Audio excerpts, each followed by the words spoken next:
ವೀಕ್ಷಕರೇ, ಕನ್ನಡ ಕಿರುತೆರೆಯ ಹಾಸ್ಯ ಕಲಾವಿದ ಮತ್ತು ಕಾಂತಾರ ಭಾಗವೊಂದರಲ್ಲಿ ಪ್ರಮುಖ ಪಾತ್ರದಲ್ಲಿ ಕಾರ್ಯವನ್ನು ನಿರ್ವಹಿಸುತ್ತಿರುವ ರಾಕೇಶ್ ಪೂಜಾರಿಯವರು ಹೃದಯಾಘಾತದಿಂದ ಇಹಲೋಕವನ್ನು ತ್ಯಜಿಸಿರುತ್ತಾರೆ. ಇನ್ನು ರಾಕೇಶ್ ಪೂಜಾರಿಯವರ ಅಕಾಲಿಕ ಅಗಲಿಕೆ ಕನ್ನಡ ಚಿತ್ರರಂಗಕ್ಕೆ ಮತ್ತು ಕನ್ನಡ ಕಿರುತೆರೆಗೆ ತುಂಬಲಾರದ ನಷ್ಟವನ್ನು ಉಂಟು ಮಾಡಿದೆ. ಇನ್ನು ರಾಕೇಶ್ ಪೂಜಾರಿಯವರ ಅಕಾಲಿಕ ಅಗಲಿಕೆ ಅವರ ಸ್ನೇಹಿತರಿಗೆ ಭರಿಸಿಕೊಳ್ಳಲಾರದ ನೋವನ್ನು ಉಂಟು ಮಾಡಿದೆ. ಈ ನಡುವೆ ರಾಕೇಶ್ ಪೂಜಾರಿಯವರ ಸ್ನೇಹಿತೆಯಾಗಿರುವ ಸಹನಾ ಕುಂದರ್ ಅವರು ಮಾಧ್ಯಮದ ಮುಂದೆ ರಾಕೇಶ್ ಪೂಜಾರಿಯವರ ಬಗ್ಗೆ ಕೆಲವು ವಿಷಯಗಳನ್ನು ಮಾತನಾಡಿದ್ದಾರೆ. ಇನ್ನು ಮಾಧ್ಯಮದ ಜೊತೆ ಮಾತನಾಡಿದ ಸಹನಾ ಕುಂದರ್ ಅವರು ಕಾಂತಾರ ಚಿತ್ರತಂಡದ ಮೇಲೆ ಬೇಸರವನ್ನು ಹೊರಹಾಕಿದ್ದಾರೆ. ಸದ್ಯ ಸಹನಾ ಕುಂದರ್ ಅವರು ಮಾಧ್ಯಮದವರ ಜೊತೆ ಮಾತನಾಡಿರುವ ಆಡಿಯೋ ಸಾಮಾಜಿಕ ಜಾಲತಾಣದಲ್ಲಿ ಬಹಳ ವೈರಲ್ ಆಗಿದೆ. ಒಂದು ಮಿಡ್ಲ್ ಕ್ಲಾಸ್ ಫ್ಯಾಮಿಲಿಯಿಂದ ಬೆಳೆದವ. ಮೇ ಬಿ ನಮ್ಗೆ ಇವತ್ತಿಗೂ ಅದನ್ನ ನಂಬಲಿಕ್ಕೆ ಆಗ್ತಾ ಇಲ್ಲ ಅವನು ಇಲ್ಲ ಅಂತ. ಅವನು ಚಿಕ್ಕ ಪುಟ್ಟ ವಿಷಯಗಳಿಗೆಲ್ಲ ರೇಗಿಸ್ತಾ ಇದ್ದದ್ದು. ಅವನ ಅಜಾತ ಶತ್ರು, ಅವನಿಗೆ ಶತ್ರುವೇ ಇಲ್ಲ.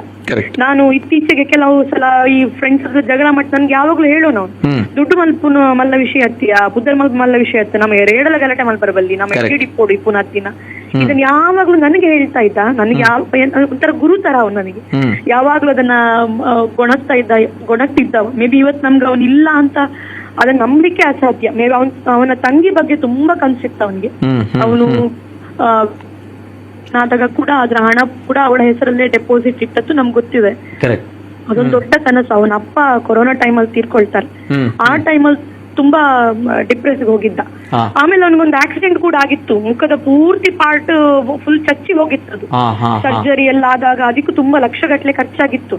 ಅದು ಕೆಲವು ಸಲ ಹೇಳ್ತಿದ್ದ, ನೋವು ಬೇನೆ ಇಪ್ಪುಂಡು ಎಂಕ್ ಬೇನೆ ಆಪುಂಡು ಅಂತ ಹೇಳ್ತಿದ್ದ. ನಾನು ಇತ್ತೀಚೆಗೆ ಕಾಲ್ ಮಾಡಿದಾಗ್ಲೂ 1 hour ಮಾತಾಡಿದ ನನ್ನ ಹತ್ರ. ಆಗ್ಲೂ ನನಗೆ ಅವನ ಅದೇ ಹೇಳ್ತಿದ್ದ, ಮಸ್ತ್ ಪಾರ್ಟ್ ಪೂರ ಕೆಲವು ಇಂಕ್ಲಿಗೆ ಬೇನೆ ಆಪೋಣ ಹಿಂಗ್ ಇತ್ತೆಲ್ಲ ಪೂರ್ತಿ ಅನ್ ರಿಕವರಿ ಆತುಜಿ. ಮತ್ತೆ ಇದೊಂದು ಫಿಲ್ಮ್ ನನ್ಗೆ ರಿಲೀಸ್ ಆಗ್ಲಿ, ನಾನು ಹಿಟ್ ಆಗ್ತಾನೆ ಅಂತ. ಸೊ ನನ್ಗೆ ಇವತ್ತು ನಾವೆಲ್ಲ ಈಗ ಅನೀಶ್ ಎಲ್ಲ ನಮ್ದೊಂದು ಟೀಮ್, ನಾವೆಲ್ಲ ಫ್ರೆಂಡ್ಸ್. ಇವತ್ತು ಅವರಿಗೆಲ್ಲ ಒಂದು ಬೇಜಾರಿದೆ. ಈಗ ಕಡೇ ಸಿನಿಮಾ ಒಂದು ಈಗ ಕಾಂತ ಆ ಸಿನಿಮಾ ತಂಡದಿಂದ ಯಾರು ಒಂದು ಭೇಟಿ ಮಾಡ್ಲಿಲ್ಲ, ಅವನ ಮುಖ ಒಂದು ನೋಡ್ಲಿಲ್ಲ ಯಾರು ಅಂತ. ಅದೊಂದು ಇಡೀ ಎಲ್ರಿಗೂ ಬೇಜಾರಿದೆ. ಯಾರು ಒಬ್ರು ನೋಡಿ 20 ಕಿಲೋಮೀಟರ್ ದೂರದಲ್ಲಿ ಶೂಟಿಂಗ್ ನಡೀತಾ ಇತ್ತು. 20 ಕಿಲೋಮೀಟರ್ ದೂರದಲ್ಲಿ 20 ಕಿಲೋಮೀಟರ್ ದೂರದಲ್ಲಿ ಶೂಟಿಂಗ್ ನಡೀತಾ ಇತ್ತು. ಆದ್ರೆ ಯಾರು ಕೂಡ ಬರ್ಲಿಲ್ಲ. ಹಾಗಾದ್ರೆ ಇಲ್ಲ ಏನ್ ಗೊತ್ತಾ ಮೇಡಮ್, ನಾವು ಕೂಡ ಎಕ್ಸ್ಪೆಕ್ಟ್ ಮಾಡಿದ್ವಿ. ಕಾರಣ ಏನು ಅಂತ ಹೇಳಿದ್ರೆ, ಈಗ ಕಾಂತಾರ ಶೂಟಿಂಗ್ ನಡೀತಾ ಇರುವಂತದ್ದು, ಕಾಂತಾರ ಶೂಟಿಂಗ್ ಇಂದ ಅವರು ಅಲ್ಲಿಗೆ ಬಂದಿರುವಂತದ್ದು. ಸೊ ಹಾಗಿದ್ದಾಗ ಯಾರಾದ್ರೂ ಒಬ್ರು ಬರ್ತಾರೆ. ಯಾಕಂದ್ರೆ ಅಲ್ಲಿ ಕಾಮಿಡಿ ಕಿಲಾಡಿಗಳು ಆ ಜಿ ಕನ್ನಡದಿಂದ ಅಲ್ಲಿ ಅನುಶ್ರೀ ಅವರು ಸೇರಿ ರಕ್ಷಿತ್ ಅವರು, ಯೋಗರಾಜ್ ಭಟ್ರು ಎಲ್ಲರೂ ಬಂದಿದ್ದಾರೆ. ಹಾಗಿದ್ದಾಗ ಕಾಂತಾರದಲ್ಲಿ ನಮ್ಮವರೇ ಆಗಿದ್ದವರು ಯಾಕೆ ಬರ್ಲಿಲ್ಲ ಅಂತ ನನ್ಗೂ ಕೂಡ ಪ್ರಶ್ನೆ ಕಾಡ್ತಾ ಇತ್ತು. ಹೌದು. ಮತ್ತೆ ನೋಡಿ, ಈಗ ರಿಷಬ್ ಆಗಿರ್ಬೋದು ಅಥವಾ ಅದ್ರಲ್ಲಿ ವರ್ಕ್ ಮಾಡುವ ಆಲ್ಮೋಸ್ಟ್ ಎಲ್ಲರೂ ನಮ್ಮ ಊರಿನವರು. ಹೌದಪ್ಪ. ಎಲ್ಲ ಕುಂದಾಪುರ. ಈಗ ಸಂತೆಗಟ್ಟೆ ಆತನ ಊರು ಕುಂದಾಪುರದಿಂದ ಬಹಳ ದೂರ ಇಲ್ಲ. It is just 20 kilometre. Full ಸೆಟ್ಟೆ ಅವರದಲ್ಲಿದೆ. ಅವ್ನು ಅಲ್ಲಿಂದಲೇ ಶೂಟಿಂಗ್ ಮುಗಿಸ್ಕೊಂಡು ಬರ್ತಿದ್ದ. ಈಗ ಮೊನ್ನೆ ಪೂಜೆಗೂ ನಮ್ಮ ಮನೆಗೆ ಅವನು ಅದಕ್ಕೆ ಬರ್ಲಿಲ್ಲ. ಹೆಂಗ್ ಶೂಟಿಂಗ್ ಉಂಡ ಇನ್ ತಪ್ಪವರ. ಅಂದ್ರೆ ಒಬ್ಬ ಕಲಾವಿದ ಅಷ್ಟು ಪೂಜನೀಯ ಭಾವದಿಂದ ನೋಡ್ತಾನೆ ಒಂದು ನಟನೆಯನ್ನ. ಅಷ್ಟು ಈಗ ನೋಡಿ, ಆ ಸೆಟ್ ಫುಲ್ ಬೆಂಗಳೂರ ಮುಂಬೈ ಇದ್ದಿದ್ರೆ ಬೇರೆ ರೀಸನ್ಸ್ ಇಡೀ ದಿನ ಶೂಟಿಂಗ್ ನಿಲ್ಸೋದು ಬೇಡ ನಿತಿನ್ ಅವರು. ಅಟ್ಲೀಸ್ಟ್ 1 hour ಒಂದು ಶೂಟಿಂಗ್ ನಿಲ್ಸಿ ಯಾರಾದ್ರೂ ಬಂದು ಆತನ ಮುಖ ನೋಡ್ಕೊಂಡು ಹೋಗ್ತಿದ್ರೆ. ಈಗ ಅಲ್ಲಿದ್ದು ಎಲ್ಲರೂ ಪುಟ್ಟ ಕಲಾವಿದರು. ಆ ರಿಯಾಲಿಟಿ ಶೋಗಳ ಮೂಲಕವೇ ಅವರೆಲ್ಲ ಈ ರಂಗಭೂಮಿಕೆಗೆ ಬಂದವರು. ಅವರೆಲ್ಲ ನಾಳೆ ಅವರ ಸಾವಿಗೂ ಹಾಗಾದ್ರೆ ಬೆಲೆ ಇರುದಿಲ್ವಾ? ಈಗ ಸಂಜೆ ತನಕ ಕಾದಿದ್ದಾರೆ. ಅಟ್ಲೀಸ್ಟ್ ಅವನಿಗೂ ಒಂದು ಆಸೆ ಇರ್ತದೆ. ಈಗ ರಾಕಿಗೂ ಒಂದು ಆಸೆ ಇತ್ತಲ್ಲ, ಬರುವೇರ್ ಮಾರ ಏನ ಫಿಲ್ಮ್ ದಕ್ಕುಲಿಟಿಗೆ ಬರುವೇರ್ ಅಂತ. ನಾವ್ ಅದೇ ಅನ್ಕೊಳ್ತಾ ಇದ್ವಿ. ರಾಕಿಲ್ಲ ಎನ್ನೆ ಮಾರೆ ಆಕಳು ಬರ್ಪೇರು ಅಂತ ನಾವ್ ಅದೇ ಹೇಳ್ತಾ ಕೂಡ ಇದ್ವಿ. ಅಷ್ಟು ಹತ್ರ ಇದು ಯಾರು ಒಬ್ರು ಭೇಟಿ ಕೊಡ್ಲಿಲ್ಲ. ಈಗ ಹಾಗಾದ್ರೆ ಪುಟ್ಟ ಕಲಾವಿದರು ಸತ್ರೆ ಅದಕ್ಕೊಂದು ಬೆಲೆ ಇಲ್ಲ ನೋಡಿ. ಕಡೆ ಸಲ ಒಂದು ಈಗ ರಿಷಬ್ ಶೆಟ್ಟಿ ಅವರು 25 minutes ಸ್ಟೇಟಸ್ ಹಾಕಿದ್ರು ಇನ್ಸ್ಟಾಗ್ರಾಮ್ ಅಲ್ಲಿ.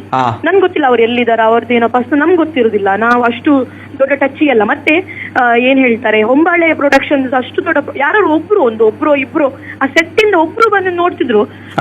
ಯಾರು ಒಂದ್ ಸ್ವಲ್ಪ ಸಾಂತ್ವನ ಹೇಳ್ತಿದ್ರು, ಆಗ್ತಾ ಇತ್ತು ಅಂತ.